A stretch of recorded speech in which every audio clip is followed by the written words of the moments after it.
Assalamualaikum warahmatullahi wabarakatuh. Saya Izzat Atira binti Syamsuri ingin membentangkan tentang peranan media baharu dalam membangunkan dan mengukuhkan kesepaduan nasional. Sebelum itu, saya ingin memperkenalkan ahli-ahli kumpulan saya. Ahli kumpulan saya terdiri daripada 5 orang termasuk saya Izzat Atira binti Syamsuri, Afifah binti Aznan, Farah Syahira binti Azri Shah, Nur Husna binti Azman dan Nur Atika Syarmi binti Zulkifli.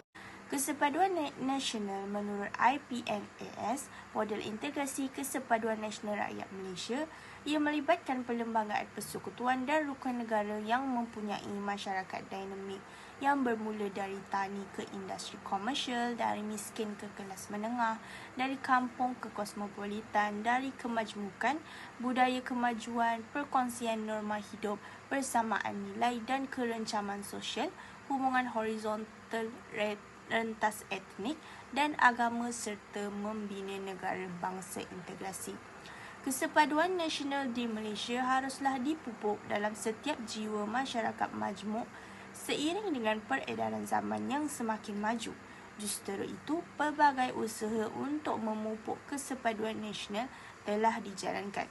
Salah satunya adalah melalui media baharu.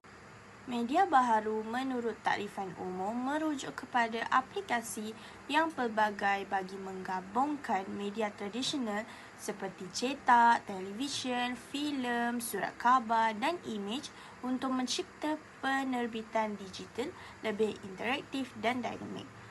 Antara contoh media baharu adalah dunia maya, ruang kerja kolaboratif, media sosial, jurnal digital, aplikasi untuk telefon pintar, komputer tablet dan e-readers. Masyarakat di seluruh dunia mencapai berita, berkongsi pendapat dan mendapatkan maklumat secara pantas melalui saluran komunikasi yang munculnya dari media baharu. Antara peranan media baharu dalam membangunkan dan mengukuhkan kesepaduan nasional dari segi sosial adalah menggalakkan interaksi antara kaum. Terdapat jenis masyarakat yang mungkin malu dan kekok untuk berinteraksi dan bersosial dengan kaum lain disebabkan oleh masalah dalam komunikasi bahasa, perbezaan agama dan adat serta sebagainya.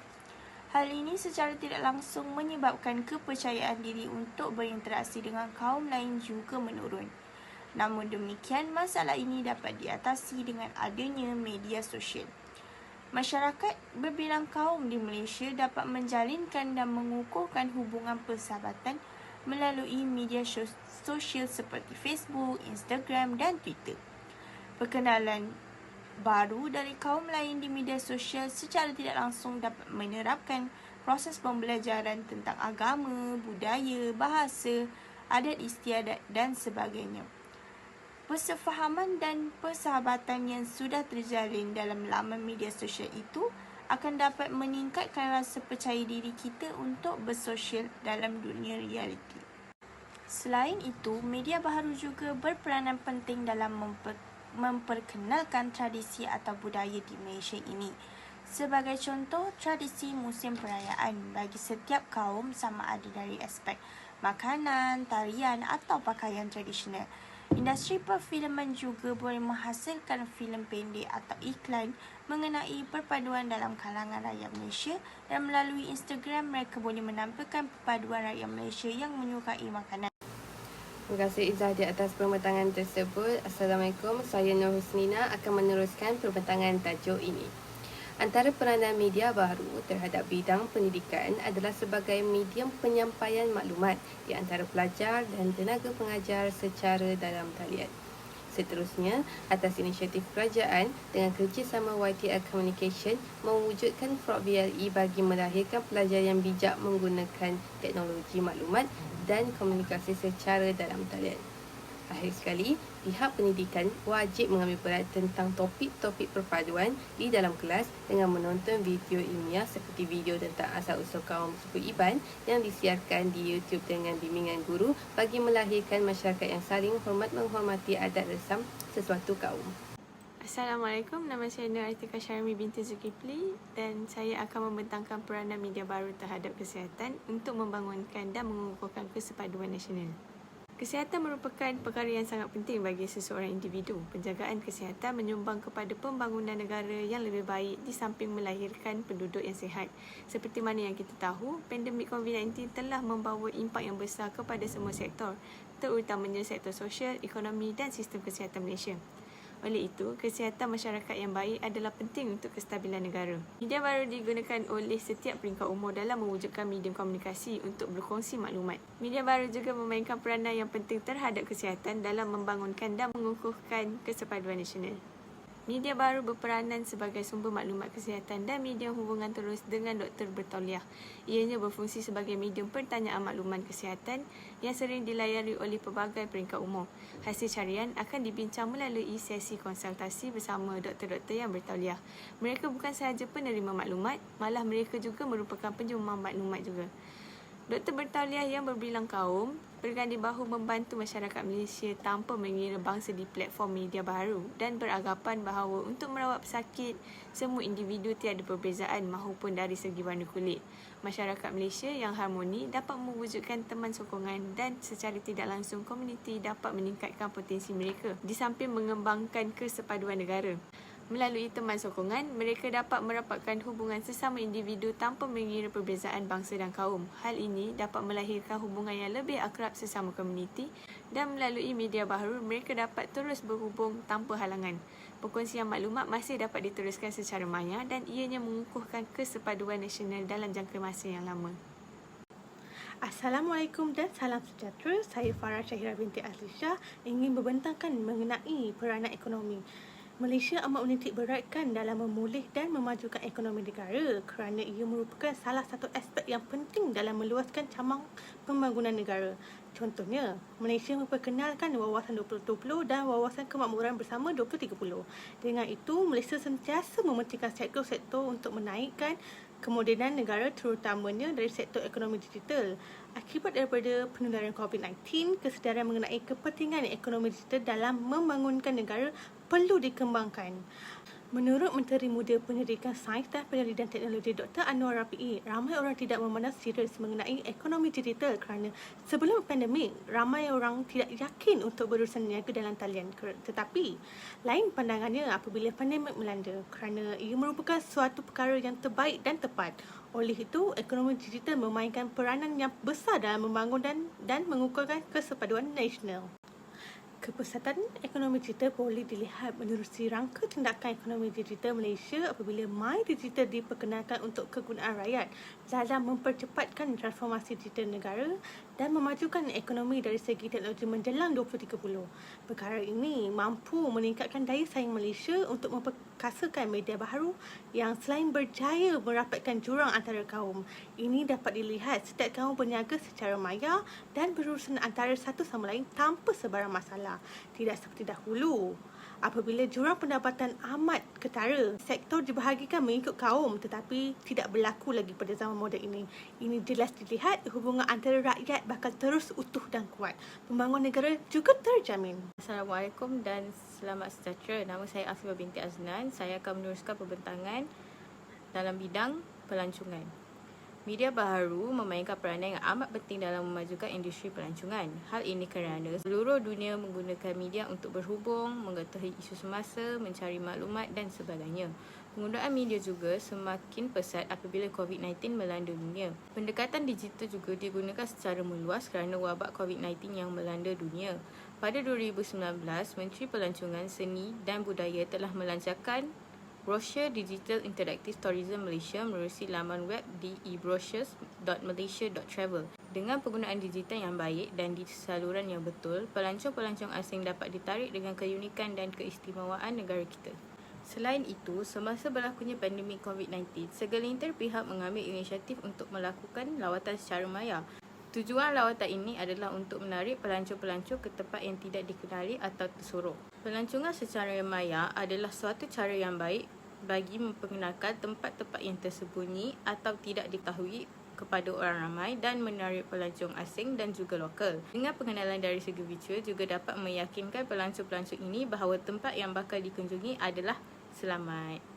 Seterusnya, kesan daripada sektor pelancongan, iaitu kepesertaan ekonomi banyak dapat disumbang melalui aktiviti pelancongan. Hal ini diperkatakan oleh Ketua Setiausaha Motek. Ini bermakna lebih tinggi pendapatan pelancongan, lebih banyak peluang pekerjaan, perniagaan baharu dan penambahbaikan infrastruktur yang akan menyumbang kepada pembangunan ekonomi keseluruhannya.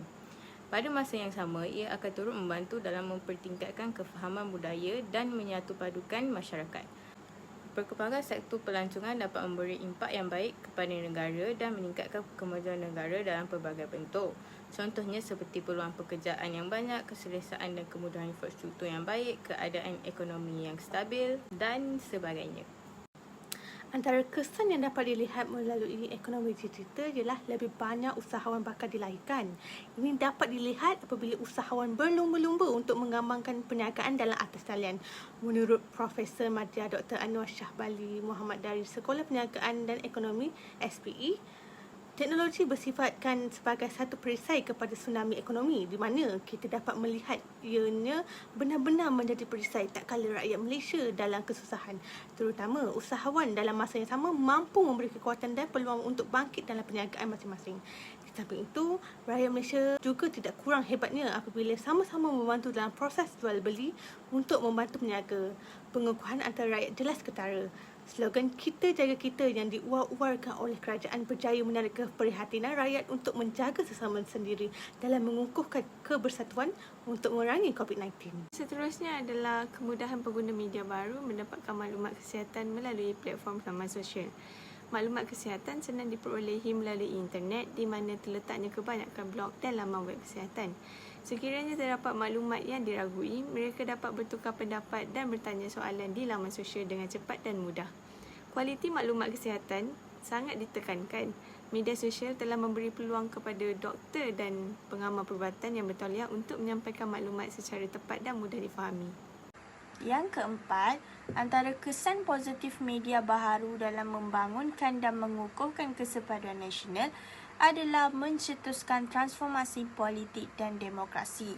Hal ini kerana pengguna mampu memberikan kritikan membina terhadap perjalanan politik dan pentadbiran kerajaan supaya bebas dari unsur-unsur negatif seperti rasuah, salah guna kuasa, pecah amanah dan sebagainya. Blog-blog politik menawarkan ruang perbincangan yang lebih luas dan terbuka untuk membantu meningkatkan proses pendemokrasian. Tetapi disebabkan adanya segelintir pihak yang mengambil kesempatan atas kebebasan hak bersuara ini dengan menulis atau menyuarakan pendapat yang berbau perkauman juga boleh membawa kepada kesan negatif. Hal ini kerana ia akan mencetuskan krisis perkauman dan akan menyebabkan aktiviti ekonomi tidak dapat berjalan dengan lancar. Akhir sekali, impak positif media baharu dalam membangunkan dan mengukuhkan kesepaduan nasional adalah dapat meningkatkan kualiti hidup, terutamanya di Malaysia yang rakyatnya terdiri daripada berbagai jenis kaum, etnik, agama dan budaya. Tidak dinafikan lagi, media baharu amat membantu masyarakat untuk menjalankan kehidupan dengan lebih baik. Sebagai contoh, dengan adanya media baharu, informasi berkaitan kaum, etnik, agama dan budaya di Malaysia dapat diketahui dengan mudah oleh semua golongan masyarakat sekaligus memupuk semangat perpaduan di kalangan rakyat negara Malaysia. Masyarakat yang mempunyai semangat perpaduan dapat hidup dalam keadaan harmoni kerana mereka akan saling menghormati antara satu sama lain. Bak kata pepatah, bersatu kita teguh, bercerai kita roboh. Cadangan yang perlu dilakukan dari segi ekonomi ialah kerajaan seharusnya mempertingkatkan kos digitalisasi seperti akses, perkakasan digital dan sebagainya untuk meluaskan digitalisasi sehingga satu negara mampu mencapai akses internet dengan sangat baik.